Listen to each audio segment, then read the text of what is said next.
conscious world, spirit plant medicine community, and anybody out there on the World Wide Web who may be watching this whenever you're watching this. Welcome to our program. My name is Marc Caron. I'm here with my friend and co-host and co-organizer of the Spirit Plant Medicine Conference coming up in November, Stephen Gray. And we're honored and proud to have Jamie Wheal join us today. And for those of you who may not know who Jamie Wheal is, he is the author of the global bestseller and Pulitzer Prize nominated book, Stealing Fire: How Silicon Valley, Navy SEALs, and maverick scientists are revolutionizing the way we live and work. And he's also the founder of the Flow Genome Project, which is an international organization dedicated to the research and training of ultimate human performance. Since founding the organization in 2011, it has gone on to become the leading voice of evidence-based peak performance in the world, counting award-winning academics, legendary professional athletes, special operations commanders, and Fortune 500 business leaders among the hundreds of thousands of people in its global community. Welcome, Jamie. It's great to have you here.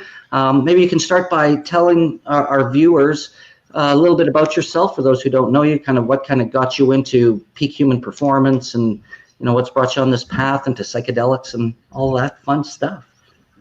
Sure. Well, I mean, the simplest is just trying to explore a life well lived and following those golden threads wherever they led. And for me, that was a combination of live music and the spontaneous gatherings and connections that could be present in some of those communities where they really, not just repeating the same show exactly the same way in every city, but those bands and the communities that grew up around those bands, that every night was church, and getting to experience that in combination, in some respects, juxtaposition with wild adventures in beautiful places.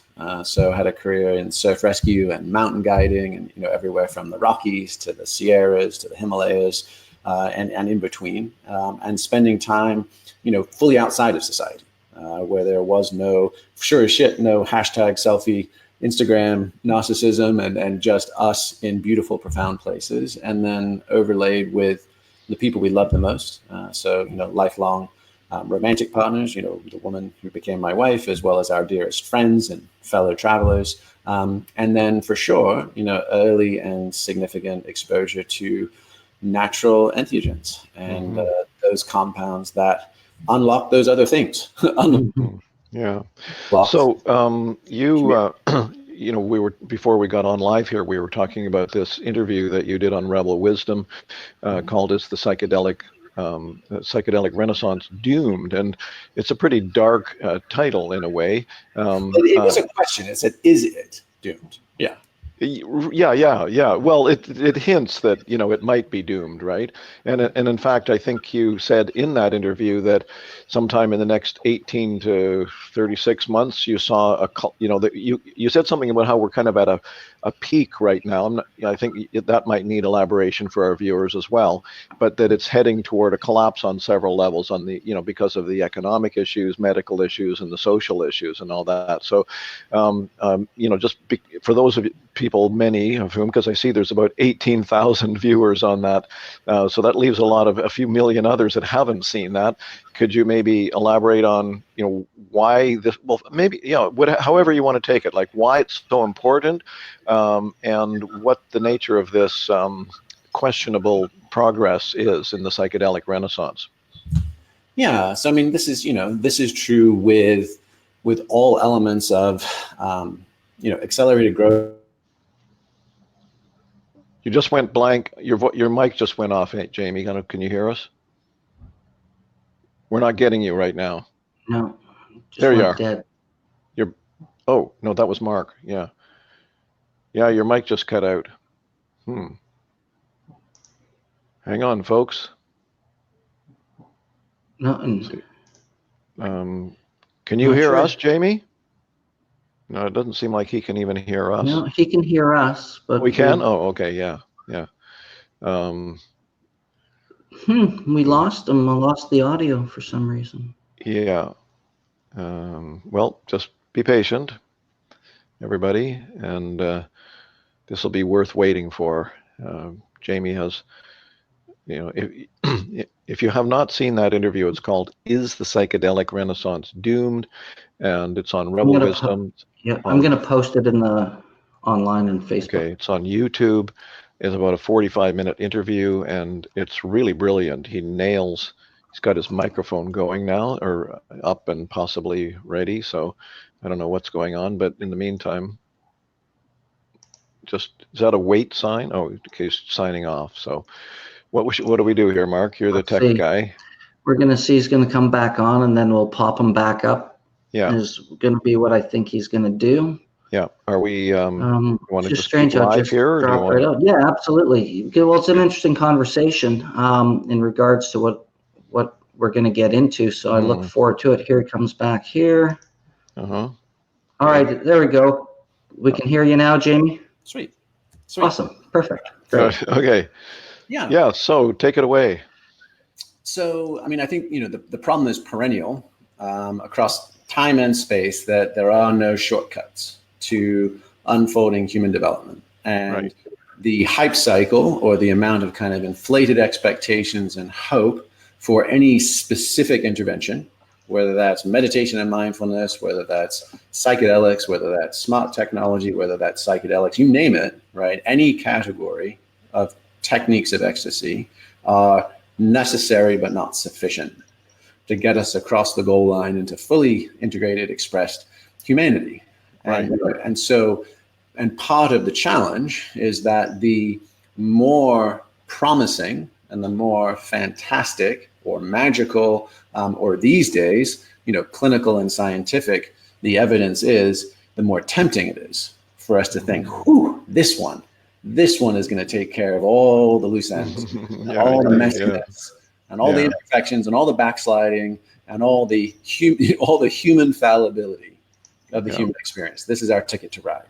So, and the challenge is just trying to reconcile experiences that on the one hand can seem so utterly profound and life-changing, with just the simple fact of the matter is that we're messy, we're imperfect, we're slow and reluctant to change, and we often do things that are explicitly or implicitly at odds with our highest unfolding. So it all comes down to us, messy humans. And so part of it is just putting into context. Like, I think we would all have a more balanced and arguably more accurate relationship to psychedelics and the role they can play in our lives if we had a solid framework of what does it mean to grow and become more human in the first place. And so if we're drawing on Eastern traditions, particularly ones that focus on sudden and permanent attainment of non-dual enlightenment, right? That actually doesn't mesh very well with a developmental model of like, hey, incremental steps, you can no more become fully enlightened than you can become fully educated. So if Westerners today have a profound breakthrough experience on a psychedelic, and they're implicitly or explicitly reading off an Eastern model, they're like, well, shit, that felt like enlightenment. And all these other stories I've heard is once you have your Kensho, you're there forever. I must be there forever. So there's a lot of kind of like clinging to the light. Or you have a Western variant on that, which is kind of new thought. The sort of the secret, and thoughts become things, and I can change my reality, and sort of, which is true but partial, and becomes narcissistic, solipsistic, and pathologic when you take it as exclusively true, like literally like a little child, like I'm playing hide and seek and I close my eyes, so I must be invisible. Magical thinking. Yeah, extreme magical thinking. So when you take those, and instead, for sure, my preferred model of reference is just that the whole, you can no more become fully enlightened than educated. It is forever and always, and we progress through stages of growth and development. If you have that model, then the peak states of psychedelics, you're like, oh, neat. That's given me a glimpse of my leading edge. That's given me a glimpse of my best possible self. And it may also have given me insights into my trailing anchors, my trauma, my blind spots, my pathologies. And I'm forever stitching together, my sort of the arc of my mythic life with the arc of my biographic life. And if I repeat that process, going from my day-to-day living and my responsibilities and my relationships and my commitments to those moments above the clouds, and I bring down that wisdom and I stitch it into my life, and I pull that thread and I stitch it and I pull that thread, and then over time, my life grows into one beautiful golden braid. Well, beautifully said. And I understand why you're saying this is such an important issue. It's actually pretty close to the top of our agenda with the Spirit Plant Medicine Conference, is to talk about integration and how, yes, you have these peak experiences, but as one of our interviewees said last week, is there's the kind of the joke in the psychedelic community is you can take ayahuasca every day for years and still be a jerk, right? So we are addressing it, but it's great that you're pointing it out so eloquently that way. So is your general impression that there's not nearly enough of understanding of what you just described about the grounding that needs to take place over time? Well, I mean, and I struggle with this because I really don't want to be like the grumpy old man, like, get off my lawn, you pesky kids. and being a Gen Xer, right, with the boomers on one hand, and then the millennials on the other, I do sort of find myself sort of accidentally bridging that conversation. And in some respects, it feels almost familial. It feels like, hey, uppity millennials that are convinced that you're the fucking rising sun and nothing worthwhile has happened before you showed up on the scene to document it, for the gram. Like, your parents actually did an awful lot of this stuff. And while it's easy to dismiss kind of crusty ponytailed librarians from the 60s and this kind of stuff, like I said, like that book that I'm reading right now, right, that the actual professionals that were psychiatrists and MDs and were steeped in their own professional disciplines and certifications, those were the trailblazers. I mean, Leary was the random element, right, that went ricocheting through all of that, but underneath those press clippings was an amazing community of incredibly dedicated folks who, and the level of precision and sophistication, curiosity and courage, and even method far outstrips what is happening today outside of the handful of research institutions. So I think the first is just humility and a massive tip of the hat to the lessons learned that are right on the verge of expiring. Like that Roger Walsh's book. I mean, I checked the publication because he had sent it to me. I'm like, oh, I really admire Roger, right? He's the thinker that introduced me to the ideas of like monophasic and polyphasic cultures and his Soul of Shamanism book. So I had deep respect for him. He sent me that book and I'm like, oh man, 2005, like that's neither here nor there, like this is not going to be that useful. And I started flipping through it and was instantly blown away. I mean, they were doing LSD and ketamine therapy. They were doing nitrous oxide. They were using carbox, which I'd never heard of before, of like carbon dioxide and oxygen. So like 70% oxygen and 30% carbon dioxide, which apparently creates profound release states. And they were using that as a precursor to psychedelic experiences. And right now we've got people running ketamine clinics today that have no exposure to ketamine, and their patients are losing their shit on their first trip down the K-hole. And they're like, how on earth do we prepare people who have never experienced a non-ordinary state of consciousness? And you're like, oh, wow, there's this entire body of knowledge back there. And we are fools to be just trying to recreate things from scratch right now. So that is an element, which is, I think we should just all pause and realize the notebooks. A little bit of a breakup there, but anyway, carry on. Well, just that there's piles of notebooks and tons of data that it's on us to actually pay attention to and study before we go off reinventing things from scratch just because we don't know who came before us. So I'd like to put in a quick word in defense of Tibetan Buddhism from comments you made earlier. I studied with Chogyam Trungpa for quite a while back in the 80s and whatnot. And, he was very clear that it is the walk of the elephant, that, I think he once said, it's one thing to let go, but at what level can you let be? Right. So I think the best of Buddhist teachings, they really do understand that long, slow walk of the elephant process. Yeah. And I'm just curious, what did you hear me say I thought you were, maybe I misunderstood. Thank you for asking. I thought you were saying that the Buddhists were pointing out that there's this potential for this sort of enlightenment, Satori experience, and people are not necessarily understanding the longitudinal journey of the walk of the elephant, as it were. Yeah. That was far less a critique of actually inside the lineages. Okay. Than it was a sense of Orientalism.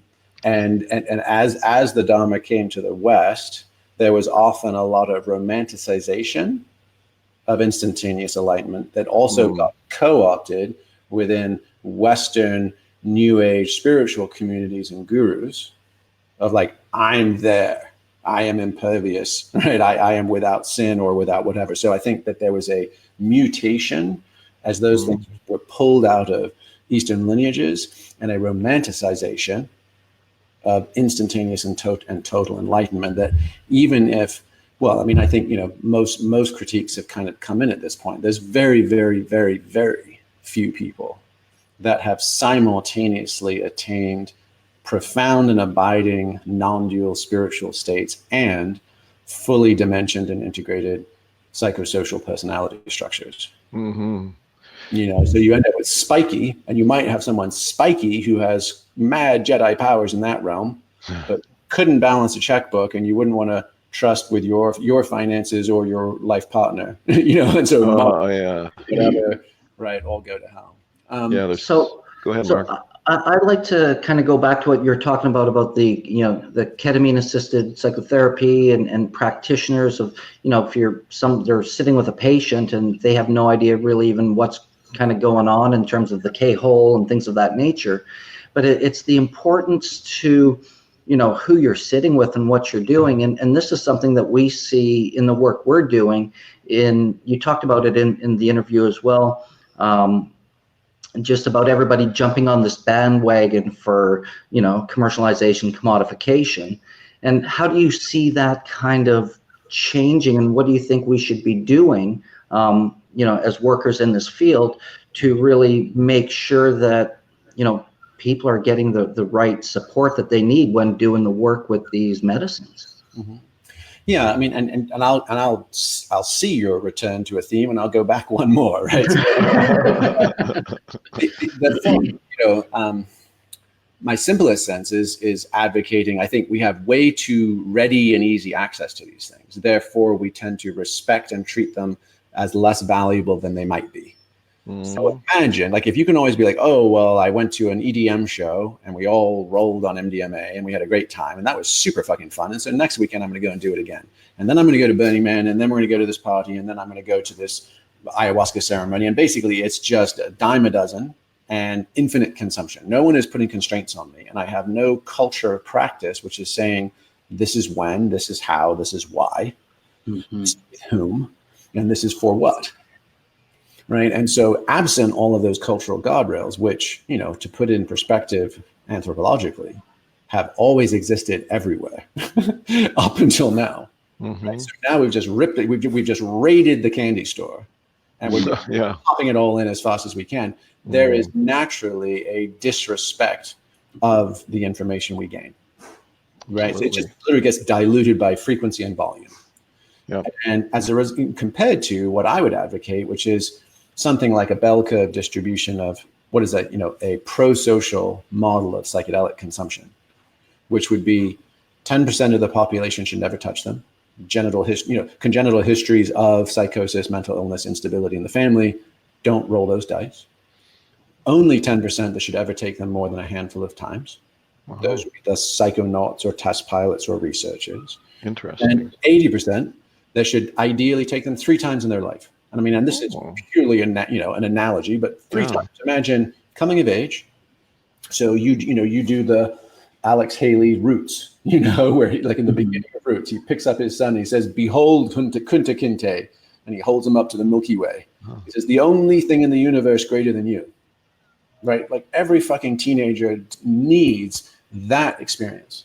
This is who I am in my fullness. This is my place in the order of things. Beautiful.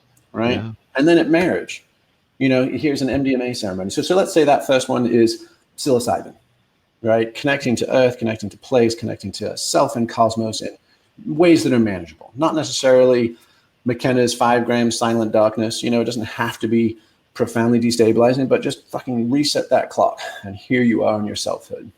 Marriage, here is the essence of our love and connection, right? And can we cement that at the time of our vows, that we commit to connecting to each other as best we can in this way going forward, right? This is the altar upon which we are betrothed, you know. So, and then death, right? End of life practice and preparation. Maybe it's a 5-MeO experience where you're like, okay, you go into the light, take a practice run. Right? How does that feel? And then, you know, and because my advisor in grad school was Vine Deloria, who was one of the Lakota elders and, you know, and a badass in the American Indian movement and everything else. And he described that. He's like, you know, Lakota warriors would go to the medicine journeys, right? They would go up on the mountain, surround themselves with stones, do their fast, wait for their, you know, their big medicine for their life. Oh, you just went silent again on us. Hang on a yeah, wait. Yeah, gone. Weird. Strange. That's the first time. Hang on a second, time folks. today, but Yeah. While you're waiting, Marc, maybe you could look up the title of that book by Roger Walsh. It sounds pretty interesting. Yeah, I wrote his name down. I'll do that. Okay, he's doing a repeat here. Yeah. Okay, I gotta watch for him to come back on. So, okay. If anyone's here he comes. Anyone watching this right now, there we go. He's back. Oh, okay. I think we've got some sound. There we go. Yeah. Yeah, good. perfect. Okay. Yeah. Oh, break time. Yeah. Nope. No, here we go. Just turning on the air, but the fans. Yeah. Loud. Oh, okay. Yeah, no problem.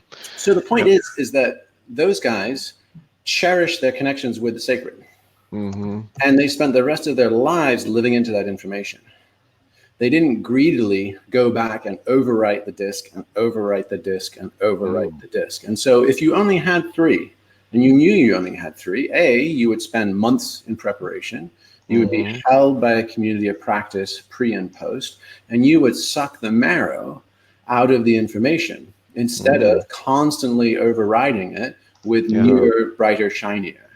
Yeah, that's fascinating. I read in one book that with the Bwiti religion in Gabon, that I think it was called The Visionary Root of African Shamanism. I've forgotten the authors' names, 3 authors. But anyway, they talked about how it was done as the sort of full-on, you know, massive blasting dose was done once as an initiation, ideally when the person was a teenager, with, as you say, you know, a month or 2 of preparation or whatever, and that after that they never really did that full-on kind of dose. They only did sort of maintenance doses while they initiated others coming in for the rest of their lives. Yeah, but then I also want to ask you in regard to that. You know, there's a school of thought that says ayahuasca is like a university course or a university program. Benny Shannon in the Antipodes of the Mind talked about that, for example. And then there's the Santo Daime people who are doing their ayahuasca or daime ceremonies, you know, once a month for the rest of their lives. So you have some serious doubts about the benefits of that? I mean, my sense is obviously any community of practice that's rocking and rolling and it's serving their members, you know, amen, God bless, right? My personal sense is some version, you know, similar to that bell curve, is the most skillful thing we can do is create a hedonic calendar where you create momentum and clarity. So you have your heroic dose, you have your initiatory breakthrough, and then rather than going from that back down to 0, you create interstitial practices. You create the in-betweeners, right? That shouldn't take as much to get you back to the clarity, just like you talked about with the Bwiti, right? And allow us to maintain the sensations and the ideas. So like here in Texas, right, in the summertime, if there's a thunderstorm and lightning and it knocks out power, right? The power goes out. And 15, 20 minutes later, it all comes back on again. And then quite often we'll go on again, sputter, and conk back out, because that's the sound of 20,000 air conditioners all booting up at the same exact time and, and creating a power surge and crashing the grid again. Uh-huh. And that's not unlike us with psychedelics, which is, it is way easier once you're up and running, right? Once you have that compressor going and you're like, okay, this is me at higher compassion, cognition, connection. It's way easier to keep it going than it is to let it come to a dead stop and then have to fucking jump start it again from scratch. And so it feels like right now, people are just we're fishing with dynamite, where we're just lobbing, 250 micrograms of this and and huge IA sessions of that, and we're just blowing ourselves sky high repeatedly. And it's just going from, the cosmos to the crash and the cosmos to the crash. And it's very hard to integrate. There's a ton of wasted information and insight. And there's an almost unacceptable ding or dent to daily functioning and engagement in the 3D. Wow. So if instead of, the fishing with dynamite, you pull a stick of dynamite, you lob it into the lake, there's a bunch of dead fish floating. Like, you do eat dinner. You've just created way more collateral damage than was necessary to meet that goal, versus fly fishing, where you're much more specific and targeted, and you match the hatch and you put that little fly right in front of the fish, and it's part of the natural flow of things, and you still eat dinner, but you haven't done a thing to the rest of the environment. And so what does it mean for us to have the scheduled, enculturated, initiatory, and then meso and micro sacraments? So what does it mean if my daily practices are awesome, and maybe I don't touch intergalactic starlight on a daily basis, but I at least get to a place of stillness with no mind chatter? Awesome. What if I reinstitute a Sabbath, where maybe for half a day, once a week, I really do actually not just connect to stillness, but receive some hedonic or ecstatic blip. And that could be ecstatic dance, that could be a psychosexual practice, that could be some, bliss practice or joy practice, whether it's in nature or singing or whatever it would be. But there's something extra, like I put an exclamation point on the end of my week. And then once a month, it's a full day where, in fact, this is a community gathering, same techniques of ecstasy, bundled, a little bit more time invested, a little bit more intensity. Once a season, the solstices, the equinoxes are the easy calendrical ones, but, pick your days. And then once a year, blow the goddamn pipes out. What you forgot, right? Go huge and block a week out. Yeah.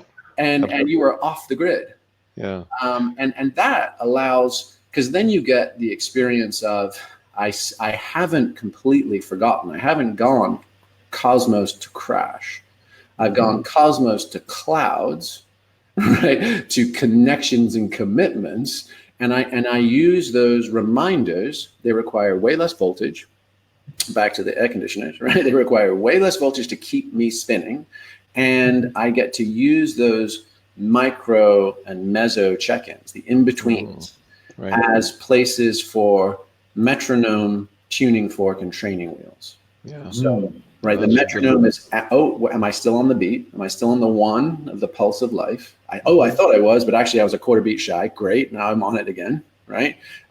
Tuning fork, did any part of me get knocked out of whack by the lumps and bumps of life? Did I contract? Did I get jealous or petty or scared or angry? Did right livelihood, right action, right thought to the Buddha's precepts? And then training wheels, like, oh yeah, I remember what it feels for my cup to overfloweth, right? As Bob Marley said, and I don't know what to do.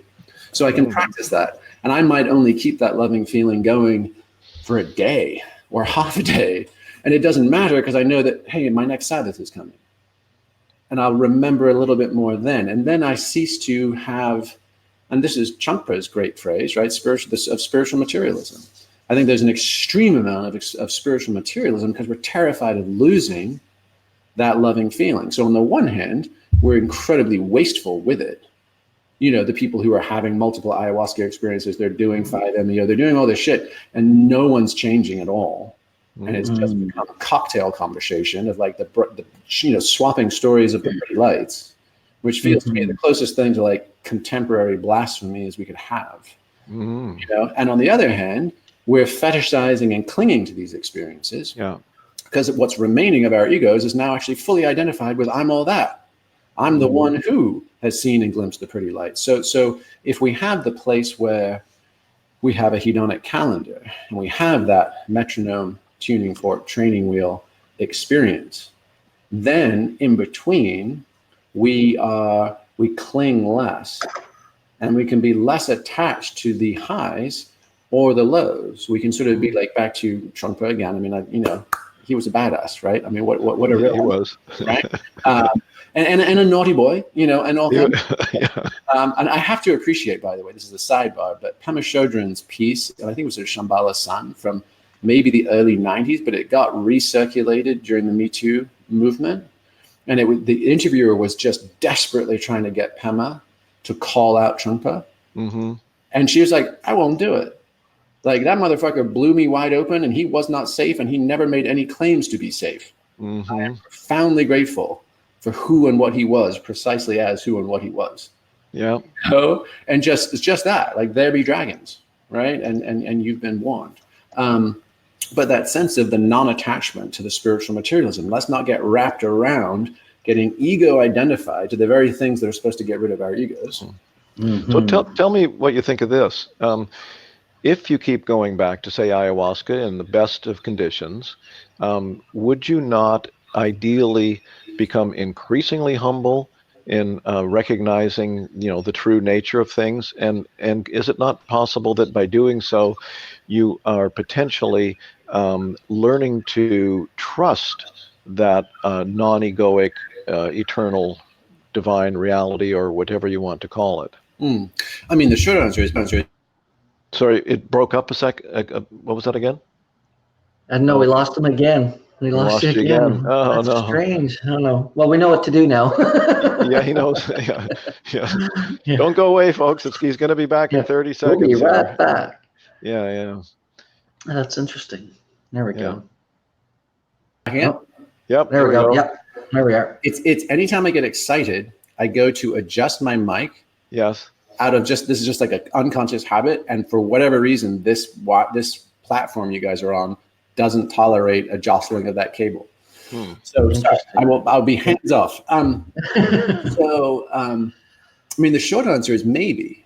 Yeah. And maybe, but it's a question of opportunity cost and information overload. So if, in theory, you were able to have ayahuasca experiences on a weekly basis, let's say, right? And in theory, you were doing all your other integrative practices. So you were staying up to speed on your integration, right? And your life-bound responsibilities and your work in the world and all that. And you were doing it, then more power to you. In general, that's not typically how it plays out, as people are most. Oh, no, not again. Peru, Colombia. Did I lose you? This time you're freezing. Yeah, he's frozen now. Jumping around. What's going on? How's this? Thanks. There we go. Yeah. Okay. Just so if you could do that, if you were outside society and you were just engaged in a deep shamanic initiation, perhaps, if you're trying to balance a Western householder's path with life, family, jobs, responsibilities, it's unlikely that you're able to mainline that much information and be integrating it through your self system and not have any other opportunity costs on how you spend your day. So, for instance, like take 5-MeO, which is an extreme example, where you are literally drinking the universe through a fire hose, and we're pouring the ocean into a teacup. Right? At what point is your cup full? And everything else is spillage. So for me, my sense is, particularly with broad democratized access to psychedelics, it's not the question of how much more information can we get. It's sort of like, how big can you build an engine in a Tesla? How fast can you make the acceleration? Well, you can make it infinitely fast. That stops being your rate limiter. What stops being your rate limiter is steering and brakes. And if you don't upgrade your steering and your brakes and where the rubber literally meets the road, it doesn't matter how big you can build the engine to the point where it's a rocket, it'll just go end up in the ditch because you can't control the thing. And so the rate limiter to me at this point is not our access to non-ordinary states or the information layers they typically disclose. It's the rest of us. And can my body hold it? Can my mind and heart hold it? Can my psyche hold it? And can I do helpful, positive, and good things with it? Beautiful. Because that so that's it. It's not that we need more and more and more information. What are we going to find out? We're going to find out we're made of stars and there is only love, right? What the fuck? Like, got it. Thank you. Now let me try practicing that. That's the son of a bitch. Yeah. The realization is relatively speaking, cheap. Yeah. Well, what if it's also not so much information though, as just tapping back into that state where you're learning to trust it and relax into it rather than just, it being information, so to speak, Yeah. Well, I mean, I think that's that sort of sense of, the old Churchill thing of trust in Allah, but tie your camel, right? The trust in Allah piece is for sure like, hey, we're all one and there's a glorious plan unfolding and we are but specks and yet profoundly significant. Yeah. Once again, amen. And then it is on us to make it so. And so learning to trust more, trust the universe, as people like to say these days, is a crock of shit if we absent ourselves from that universe. Yeah. And absolve ourselves of responsibility to be trustworthy. Of course. Well, when I say trust, I think I'm talking about like trust in the fact that you can relax, pay attention, open your heart, and still, function effectively. I think Trungpa, as long as we brought him into the conversation a little bit, said, firm back and an open front. Nice. Yeah. Yeah. Yeah. I mean, and the question is a yes. And then how, what is so on that path, firm back, open front, what is my next best step? What is the step that serves that commitment most fully? And the question is do I go back to the wishing well? Or do I learn to love my ex-wife or my teenage son, right? Or my shitty business partner? I don't want to do those things. Those things seem really hard. Those things trigger the ever-living fuck out of me. And I feel dense and I feel out of the groove and I feel all these things. So I'm going to go back to the wishing well, right? And so that's the ubiquity and the ease of our access to these things, right? And I think it's just simply we shouldn't have such ready access. That's really interesting. Yeah. And that's all we need. We just need to, what are our liberating structures that give us back to the Zen tradition of, the freedom of no escape. Right now, we've got the escape of all escapes all the time. And so we never get the pressure cooker. Brilliant. Yeah. Excellent. Marc, you had a question in there? Well, yeah, it was just really in regards to exactly the conversation because, and I think, Stephen, you can relate, and I've seen it too, where, you talk about the people who go tripping every weekend but don't do the integration. And I just, more of a comment to anything, is just I really love the hedonic calendar you spoke of, Jamie, which really makes a lot of sense for people doing the work because it allows time for the integration and making it so that our mind, body, and spirit are working together versus just always going and getting more, doing more. Because in my opinion, and what I've seen in some people that I've come across in the work we do, is they're not integrating to that place because they're just tripping every weekend, which becomes medicine chasers. Yeah, like you in the one you kept talking about, the hedonistic approach, and it becomes more of a fun thing because they're going to go trip every week than it is actually doing the work. So I just really want to acknowledge, my value I got when you talk about that hedonic calendar. It made a lot of sense. Can I get a question in here? Oh, sorry, go ahead. We're interviewing you. I just wanted to unpack that hedonic calendar because there's an important additional bit to it. Yeah. Right. Because on the first level, you're like, hey, how do we make sure? Well, just how do we program techniques of ecstasy? And how do we keep our crucible on simmer, right? So it burns away everything that's not pure, that's not abiding, and yet doesn't boil over like a pot of spaghetti you forget about and create a mess. And at first, there's just like, it's this neat idea of, well, what are my daily foundational practices? What are my fun but not off the chain weekly practices, monthly, seasonal? And then what's my blow it out once a year where I really, less than 50% chance of success. I'm really going to send it, right? And that's beautiful. Now, the reality is that most people don't do it that way. Most people engage in indulgence to abstinence. So they'll smoke weed, smoke weed, smoke weed. They'll be in touch with John and Gaia and listen to great music, and they'll be like, oh, I'm a fucking stoner. I'm a layabout. I'm a waste of space. I'm going cold turkey. And then they go cold turkey for 6 months or a year or whatever, and they go back and they have one puff and they're like, oh my gosh, love and light. This is amazing. What insight, what information, because they've clarified themselves. Their endocannabinoid system is reset. All those things happen. And the next thing you know, 3 months later, so it's just binge, purge, feast, famine. So they're forever like afterburners on their crucible, no flame at all. Afterburners, no flame. Instead of slow simmer. And what can happen then?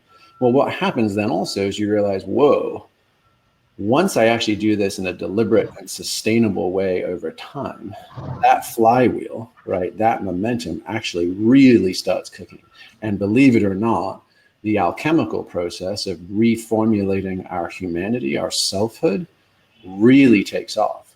So beautiful. Then the challenge is the brakes. It's not the gas, it's the brakes. And I always think of that Far Side cartoon, right, where there's those two mosquitoes and the one's like, pull out, Hal, pull out, you hit an artery, and he's like blowing up like a balloon. And that's kind of like us on the ecstatic path, right? But Kundalini energy or whatever you want to talk about, like once you actually get that shit going, the question, most people are like, could it ever be that good? I don't really believe it could be that amazing. And the reality is it can be that amazing. And at this point, it's paint by numbers. So you just have to conduct the experiment. You will get those results. So then the breaks are the other part of the hedonic calendar, and where this is different than old school strict structures like 10 commandments, right-hand path, orthodoxy. So thou shalt not do this thing. This is a liberating structure which says, here's the game, play the game within these rules. You'll generally have more fun, which is abstinence. Cold turkey, Lent, Ramadan, Yom Kippur, we're in it right now, right? The idea of you can't actually trust yourself as you get into this process, and you can't even trust your fucking fellow partiers because it's all going to be codependent as fuck. You're going to be like, I'm feeling good. You want to do another? Yeah, me too. We're still good? Yeah, we're still good. Let's do it, right? So you don't even have reliable fellow travelers. This is like Odysseus on the land of the Lotus Eaters with his sailors, right? They're all blissed out. No one's remembering. So abstinence keeps you honest and then says, okay, now how twitchy, how sticky is that cigarette that I've now said is sacred tobacco, but I smoke it every night? How sticky is that square of dark chocolate I have after dinner? How sticky is that orgasm, right? Or that joint, or that ayahuasca ceremony? And then you really feel it and you notice without any conflation. And then all you do is you just go, hey, my calendar, more often, less often. If I'm overheating, I just make things less often. I don't abandon them. I don't trigger the guilt trip. I don't go binge purge. I just say more often, less often. Yep. And if I'm undercooked, if I'm like, man, I'm doing all this, I'm not feeling it, then you're like, well, maybe I can increase frequency. And that will get my wheel spinning a little more. And that becomes a choose your own adventure within the liberating structure. So it's not, there's no one telling you what to do. We're just saying this is how you can steer yourself and hold yourself more accountable within whatever adventure you design. So then what's your take on microdosing? Because there's a lot of talk about microdosing and the effects of it. We heard Paul Stamets with some interesting information last night at an event we had here in Vancouver. So what's your take on microdosing in terms of, the calendar? Yeah, I mean, and I'm curious actually, was Paul talking about his kind of combination cocktails of things? Not specifically. He was just talking about the neurogenesis. What is it? What's that word? Neurogenesis. But he was also talking about, sorry. Well, he was talking about the ratio in a study with mice and how much they were doing, and then the results they would get versus giving them a larger dose, and that there was evidence showing that there was more happening on a microdose level than there was on the, and him and Dennis McKenna kind of got into an interesting conversation about it. Because Dennis just was to fill Jamie in on that, they had a little debate. It was a 9-person panel after this movie called Dosed, and so Paul talked about, you know, the benefits of microdosing, and then Dennis chimed in and said, well, I want to push back a little bit on you there, Paul, and say that there's not much research to you know, support that, the ongoing benefits of psilocybin microdosing. And then Paul said, well, you know, well, he kind of, you know, wavered on that one, but then he mentioned this translational study of mice where they had a tone that would freak them out and, you know, throw them into panic, and then they gave them certain doses, small doses of psilocybin, and they learned not to freak out from the tone. Basically, they erased the memory of it much quicker, is what happened. Yeah. Anyway, I think there's enough of a question for you there somewhere. Yeah, I mean, you know, and folks often do ask about microdosing. I think what's important to tease apart is it's never just psychedelics broadly, right? Yeah. You know, it's the same with ketamine, right? You can talk about, hey, is ketamine good for depression, right? Or, you know, or mental health. And there's at least 3 levels of ketamine access. You know, one is the kind of the microdose of ketamine, which is it activates glutamate receptors, which are excitatory. So it basically revs up a brain and nervous system that might have otherwise been depressed, right? So in just on that mechanism of action, I'm going to feel a little bit more spring in my step. Then there's kind of the mesodose, which is therapeutic. If you take, you know, whatever, 1/4 of a milligram a kilogram or something like that, you know, does that provide me a little distance from myself and my stories? And in conjunction with a skillful therapist, can I make better sense of my life and my stories around it? And then there's the sort of heroic or shamanic dose, where I'm literally entering different domains and realities. And that's even more of a subject-object split, right? I'm clearly out of the monkey suit of myself. I'm in magical, fantastical domains, and that might even have additional information about my life or archetypes or whatever. Those are 3 very different ways to interact with that substance. You can say the same with the serotonergic compounds, so the LSDs and the psilocybins. So the microdosing is literally what is Prozac Nation 2.0. These are other 5-HT2P, you know, receptor site interactors. What is happening in the serotonin system? It's wild, wild west. We're just getting back into this entire class of chemicals. Fascinating insights as far as just how do they interact on that level. Then there's the museum dosing or IMAX dosing of, hey, life is just a bit more enhanced. This is the opposite of Fadiman's, protocol for microdosing, where he would say, if you can tell it's working, you've done too much, right? So that microdosing is sub-perceptual, and that's really block and tackle. And there's going to be a ton of basically market expansion and exploration in that space. Right? I mean, DARPA is already doing studies on ketamine and psilocybin to try and extract, to pull out their interior psychological dimensions and just have the pharmacological mechanisms of action still present. And so we have benefits, neurogenesis, whatever, and all the other stuff that we are still in early stages of validating. And then there is the enhanced life, IMAX dose, and then there's the whatever you would call it, the shamanic or heroic. And they are fundamentally different information feeds, different emphases of mechanisms of action, and different sort of rationales or use cases. And so to me, yes, microdosing, it'll be really interesting. It won't be fun or sexy. Like for everybody that thinks it's going to be super neat, it won't. It'll be bland as shit. It'll end up in Target, and it'll end up be on your health plan or whatever. And people will consume those pills, and they will probably most likely end up going to market at scale with patented tweaks. You'll end up with Pfizer having a time-delayed psilocin capsule, right, or something like that, and it'll be packaged and branded and named something most people won't even know it had anything to do with freaky deaky McKenna and mushies in the woods. And then who knows what happens to the other couple of layers of action. Sorry. You've made a couple of references to cannabis and, this whole sort of, all on or all off kind of thing. But I'm connecting up this notion that you spoke of prior to that of, instead of coming all the way down from heaven or from the top of the mountain down to the flatlands, that trying to keep some level of connection in there. And I'm just wondering on that note, do you see a way for cannabis to be used skillfully as part of that protocol? Yeah, I would say that actually, well, I've got a bunch of thoughts and reflections on cannabis lately. I mean, the first is to pan back and be like, hey, the real thing that's magic is our endocannabinoid system.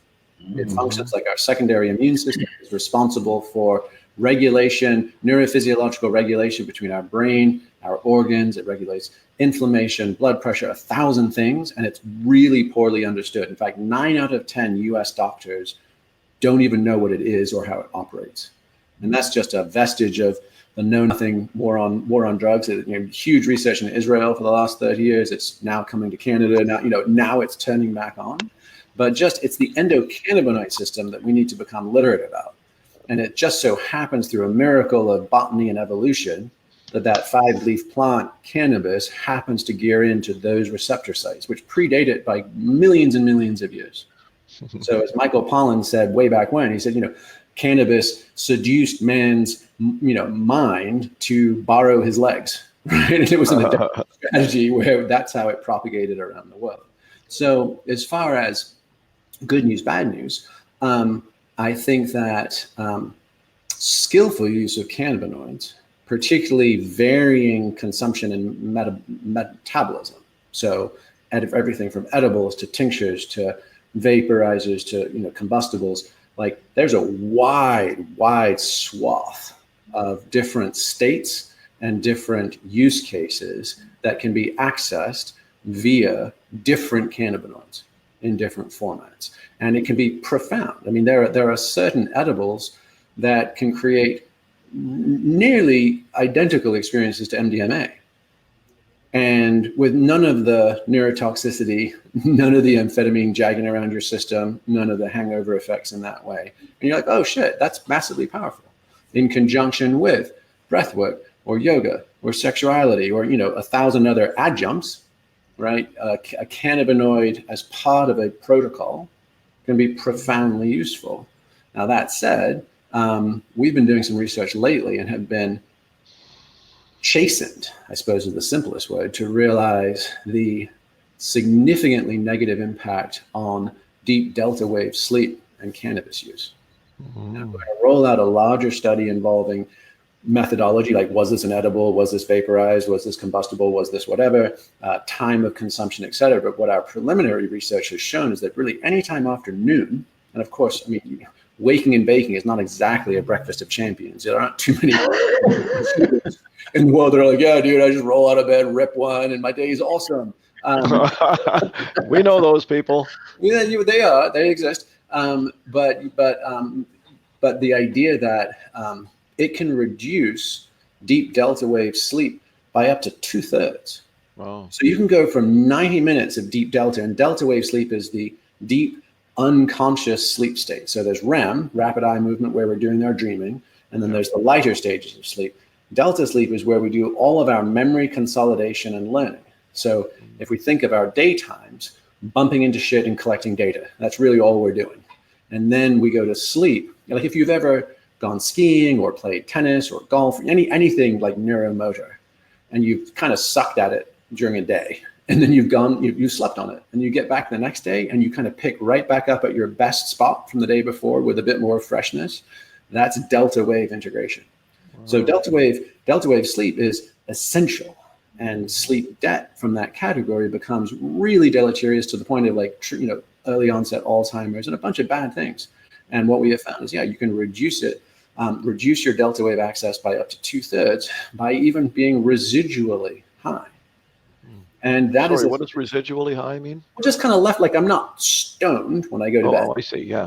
I got high years ago, 6 hours earlier in the day, yeah. And it still has a significant, like a measurable negative hangover effect. And so even if you slept like a baby, you woke up and you felt fine, you're actually missing the neuroelectric cycling. So on the one hand, I would say, yes, I think that there are many times people are using basically harder substances, ones with longer half-lives, greater recovery time, increased body load, no neurotoxicity, etc. And in that category, I think people could be much more explicit and deliberate about skillful use of cannabinoids. They're softer on the system to a point. And on the other hand, there's this outlier of how much is too much and when. Now, granted, that's true of red wine, right? That's true of a lot of things that are cultural, we enjoy in moderation, and we just choose to take those hits when we take those hits. Yeah. But I haven't seen a lot of research on that yet, and that's one we're trying to follow up on. Has your studies looked at the influence of CBD? And the reason I say that is that if I smoke cannabis in the evening, which is usually when I do it, and I do it once or twice a week generally, I try to be more or less meditative about the way that I do that. And then what I've discovered recently is I have a vape pen thing that a person that I know, she grows her own and makes her own, tincture, whatever you call this, oil, I guess. And I found that if I have a couple of tokes on this thing before bed, that I sleep better. And I don't have any idea whether that is improved delta sleep or not, but I certainly sleep better if I do this at the end of an evening. Mm-hmm. Yeah. So, oops, I don't have it on right now, but basically I would encourage you, because that's our next phase. We wanted to be opening this to kind of citizen science and just, keep it super informal and just have a Google Docs spreadsheet. Like citizen science. I like that. THC, CBD, consumption method, time of consumption, time of bed, sleep percentage. Yeah. Right. And just start gathering it. And CBD versus THC is the very next thing we want to look into. So if you felt like it, Oura, O-U-R-A, is just a simple ring, and they cost a couple of $100. I think we get some form of discount, so we can pass on that link to folks and that kind of thing. But it's a good biometric device. You just wear it and that's it. And you have it on an app, and you could conduct that experiment for yourself and share it with everybody. And I think that would be really helpful, because as everybody's rushing into the cannabis space, and it's good for tuberculosis and good for the flu, right? And everybody is hyping all the health benefits, of which there are potentially lots due to the centrality of the endocannabinoid system. But it's rare there's free lunches, and I think getting clear on the upsides and downsides. What was so humbling for me was the discrepancy between subjective feeling, like I slept like a baby because I got high, and I just straight on the pillow, wake up, I'm a little slow, but it felt nice. I'm kind of warm and fuzzy. I go downstairs, I get my coffee, don't think I've skipped a beat. Meanwhile, your sleep score is telling you just absolutely, massively underperformed on recovery. That's interesting. And I wouldn't be surprised if there's a difference in how CBD interacts versus THC. And I just haven't yet seen that research. So we're going to do some of our own. So now, Jamie, just one question. You're talking about that Aura Smart Ring. Mm-hmm. Do you have a specific link you want to share with that, or? I don't this minute. But even if your viewers or listeners went and said, "Hey, Aura, we were just listening to Jamie at the Flow Genome Project, and he said you guys might be able to hook us up with a discount." Like I would start with that. Yeah. Okay, cool. Okay, cool. So since we're probably getting close to enough time here, would you be willing to give at least a little teaser about where you might go with your talk at the Spirit Plant Medicine conversation?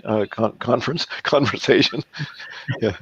Yeah, it's going to be probably a continuation of the thoughts I've been thinking, and the directions we're all heading. And so It's just a question of, back to Houston Smith back in the day, how do we take our passing illuminations and turn them into abiding light? Mm-hmm. How do we cherish and make use of these experiences for what they are, in all that they are, but no more than they are? How do we beautifully said shoulder our burdens, right, joyfully, not begrudgingly? How do we use these to remind us of our destination, and then also affirm for us the part in the journey that is ours to take. Beautiful.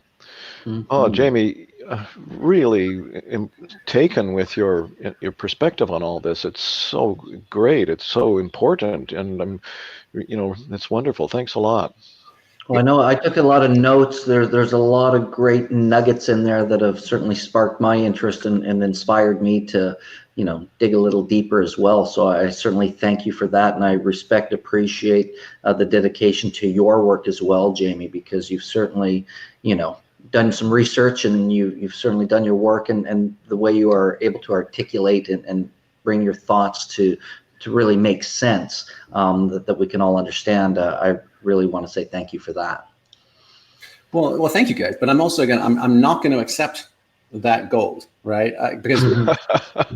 Because there's nothing I've been saying or specifically just said there at the end that isn't what we all know to be true in those states and places. It's always like, fuck, it's time to step up.